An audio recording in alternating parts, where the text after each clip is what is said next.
بإيد بنيام شملسن أبيلن نفتات أوي خيدهم دقاف غيرهم اللو الرئيس يا صبوا أنا جلساي كنت زحلف زنورنا يوم تستفر عليه مهنيا بزحات السوات أو زنقانا كم ولنا لهم كم قانا بزحات أو تحت منا وزنورو حقا زدلي وجنا الحمام يكون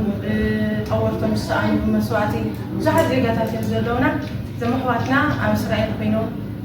سدت خيلهم نوجناتنا أمير بتصوم يقولوا إحنا نحلنا لهم هجد يسون كم تغيروا ما تيوم بملأهم تعاملنا مسكن بشون كلهم تمسح حجزوا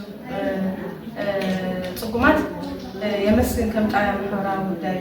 دعم مركبنا مالته نايتهم تسدوا زلوا كم صريحهم تسدوا زلوا كأم تقبلهم أحواتنا لو نايلهم تجد يسون فقولوا لما تمسح حجزنا هم بعد بينهم دعم السلون كنا مسكننا ندلي شماي تقال على إفريم أبرهاي بحال أبطأ بريها محورا وقدام مالته እናም ንስኹም ተወለድቲ ራማ ዓዲ ኣርባዕተ ዝኾንኩም ብስም ኣብ እስራኤል ትነብሩ ማለት እዩ ብስም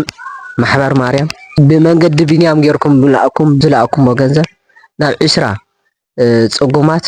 ኣባፂሕና ኢና ማለት እዩ የቕኒየልና እንዳበልና ከምኡውን እቲ ዝገበርኩምዎ ሓገዝ ብጣዕሚ ቴንኪዩ ማለት እዩ ኣብ ጣብያና በቲ ዝተፈጠረ ኩናት ይኹን ብዝተፈላለዩ ፀገማት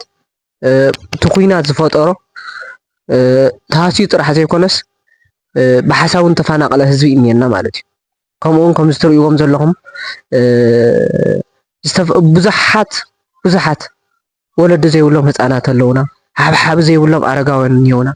ከምኡውን ብጣዕሚ ኣብ ፀገም መሲሑ ዘይድረር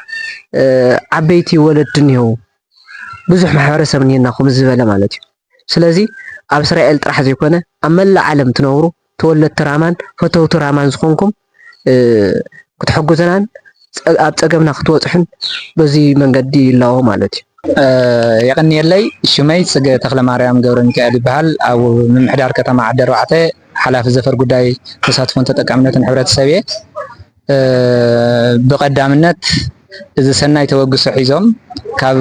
ሃገረ እስራኤል ዝነብሩ ተወለድቲ ምምሕዳር ከተማ ራማ ዓዲ ኣርባዕተ ማሕበር ማርያም ኣብ ወረዳና ዘሎ ፀገምና እዩ ኣብ ህዝብና ዘሎ ሽግርና እዩ ኢሎም ካፍታ ዘለቶም ኣካፊሎም ክሕግዙ ዝተወገሱ ብልቢ ከመስግን ይደሊ ብምቕፃል ወረዳና እቲ ዝበፅሐ ግፍዒ ምስቲ ዘለዎ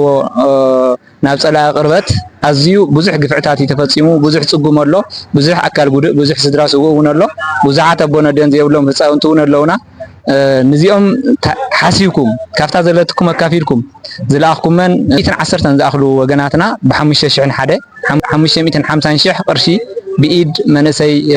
ሸዊትን ብኢድ ቢንያም ሽመልስን ኣቢለን ናፍታ ጣብያ ከይዶም ድጋፍ ገይሮም ኣለው